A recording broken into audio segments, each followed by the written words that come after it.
Yeah, I'll just tell a story. Get out of your hair before we all set on fire. Uh, uh, yeah, so I do stand-up comedy. I tell jokes and stuff. Uh, and I did one show one time, right, at this bar. It wasn't like a particularly great show. It wasn't a bad show. It was just a show.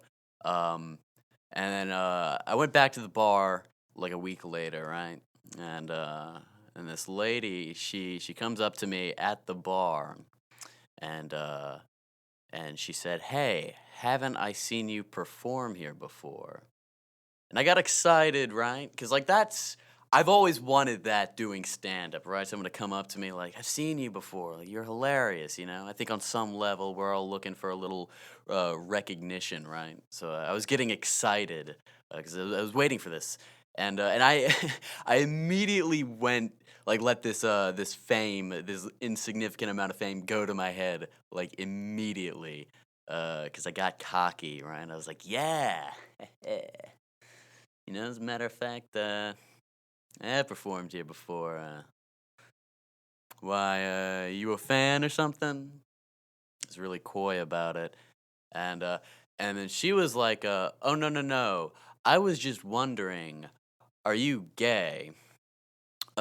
Which threw me off, cause like that I didn't get like why that was her question about the stamp. Like I didn't go on stage and I was just like dick sticks, dick sticks, sticks. Like that's not what I did. It also messed with me because that was her introduction, right? Like her icebreaker might as well have been, "Hi, I'm Casey. Do you fuck guys?" Like that's just rude, okay? That's rude.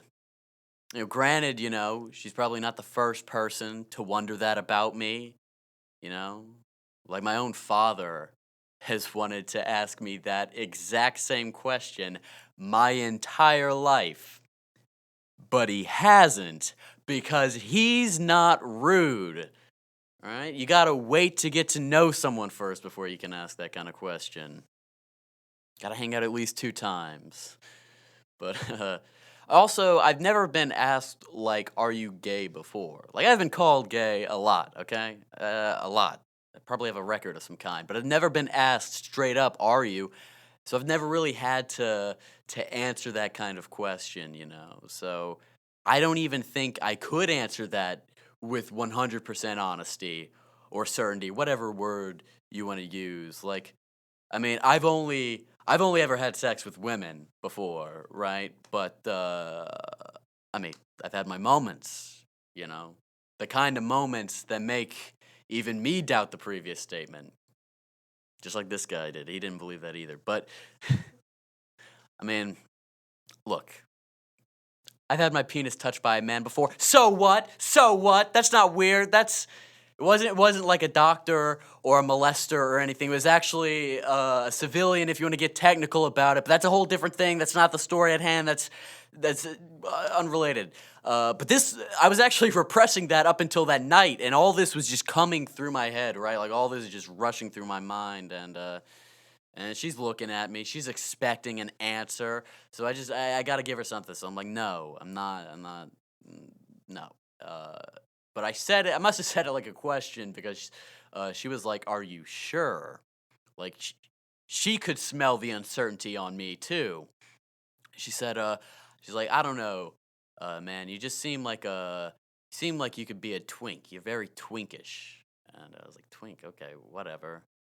She's like, I don't know. You just have qualities of both a man and a woman. You're very sexually androgynous. She said I could fit into every prison. So like I guess in a men's prison I'd be a bottom, but in a women's prison I'd be someone else's bottom. So yeah, I walked away. I managed to escape that conversation. I actually looked up what a twink was later. I didn't know, and apparently twink is a gay slang for a young man who very slim with who's very physically attractive, little to no body hair. I was like, wow, that's me to a T. and it sounds amazing. Who doesn't want to be a twink? Beautiful and beloved? I don't know. I feel like I should have been gay on some level, you know. I'm very neat, very trim. You know, I have a French last name. That's very that's very yeah. I don't know. I feel like I feel like I do have a grudge with my balls though a little bit. Like I'm always getting my balls hurt. I don't know if you guys if I injure my balls somehow all the time. Very clumsy. Like just the other day, this is very recent, very true. I was at work, right? I'm cutting boxes, just cutting these boxes, just flattening them shits out, just um and I was very upset at the time. I was very angry. I don't know why I was angry, but I was just upset. And I flattened this box a little too hard, and it slapped me in the balls. Uh, and I had to take a breather, right? I was actually crying. So I had to sit down, and I was really concerned. And it's still the pain is still there. I still have a pain in my balls. But I don't know if you've ever tried to jerk off while your balls are in pain, but it's impossible. It's I actually had to power through the pain. I was that horny.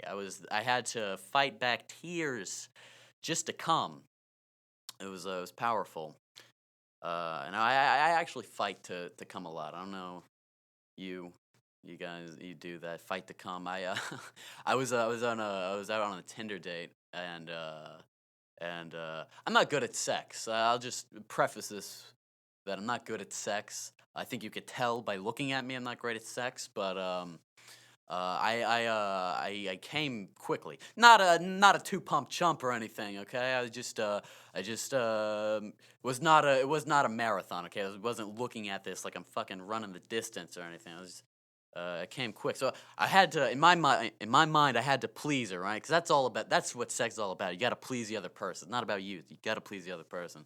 So like I got to get her off. You know, I just came, so I powered through. So I kept fucking after I nutted, and and it was exhausting. I was like I don't know. I hadn't eaten anything, you know. My blood sugar was low. I was feeling lightheaded. I almost felt like Rocky, right? Like, you know, he's like at the end of the fight, whatever. He's all covered in sweat, his eyes swollen shut. He's got blood running down the nose. I was just like, Adrian, Adrian. You know, the clip was really wailing on me that day. Yeah. Okay. Okay. I'll tell one. I got one good joke. So I have a lazy eye. Yeah. You could probably tell looking at this. I look really off, but I got a lazy eye, and I don't know. Having a lazy eye. It's I wasn't born like this or anything. I had an accident when I was younger. Stabbed it with a pencil. Yeah. Now as a result, my eyes are actually two different colors. Yeah. One is blue and the other is regret. Yeah, it's the exact same hue as greatest mistake is what it is. I'm actually also legally blind out of the side now too. So despite constantly looking in this general direction, it's just a big blind spot. It's just nothing. It's actually the reason why I do drugs. Yeah, I gotta open my third eye to compensate. But no. Having a lazy eye, it's not great. It's not the best. My biggest beef with having a lazy eye is meeting other people with a lazy eye. That is somehow the worst thing. Because then you remember that you have a lazy eye. It's just a constant reminder. Like every conversation, it's like a cookie monster. It's like an awkward. It's like a cookie monster staring contest. It's really awkward. It's almost like two hammerhead sharks trying to talk to each other. You know, they'll just be like, "Hey, David, you see what's happening on either side of our body today, huh? That is David, right? I'm not talking to another tree, am I?" Yeah. David Decareaux, thank you for watching. Appreciate it. You know, it was fun. Please, you know, keep watching. Check out other OpinSky, you know, content. They're great. They're amazing. You can follow me on Instagram. Davirodex is a DAVIRODEX. Yes, thank you.